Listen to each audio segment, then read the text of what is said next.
पापा, आज कुछ कहना चाहती हूँ। जानती हूँ कि आपके लिए कभी बड़ी नहीं हो पाऊँगी, पर आज इतनी बड़ी ज़रूर हो गई हूँ कि वे बातें कह सकूँ जो कभी कह ना सकी। आप सोच रहे होंगे कि ऐसा भी क्या हुआ कि आज मैं बड़ी बड़ी बातें कर रही हूँ। तो बता दूँ कि आज फादर्स डे है। इस दिन सारे बच्चे अपने पापा के लिए अच्छे अच्छे तोहफे लाते हैं, उनके साथ बाहर जाते हैं, पर ये मौका मिला नहीं। पापा, माँ शायद भूल भी जाए, पर मुझे पता है आपको मेरे जन्म का वो दिन बखूबी याद होगा जब आपने पहली बार मुझे गोद लिया था।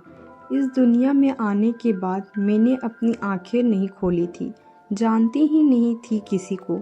माँ के दर्द में रोने की आवाज़ें मेरे कानों में पड़ रही थी। मैंने दुनिया में आते ही शायद उन्हें असहनीय दर्द दिया था, पर फिर भी वो खुश थी। मैं आंखें तो खोलना चाहती थी, पर खोल नहीं रही थी, सिर्फ इसलिए क्योंकि मैं तो सबसे पहले उस शख्स को देखना चाहती थी जिन्होंने मेरी माँ के अंदर होने के बावजूद मेरा ध्यान रखा।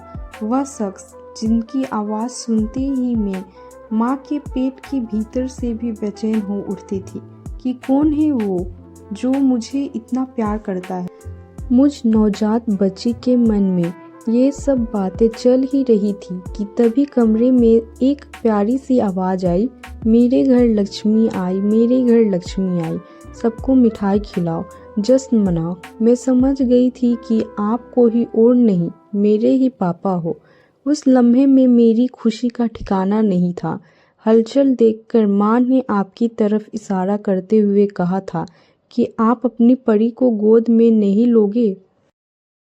मुझे याद है कि आपने बड़े ही नाजुकता के साथ मुझे गोद लेते हुए जैसे ही उठाया, आपकी आंखों से खुशी के मोती मेरे हाथों पे आ गिरे थे।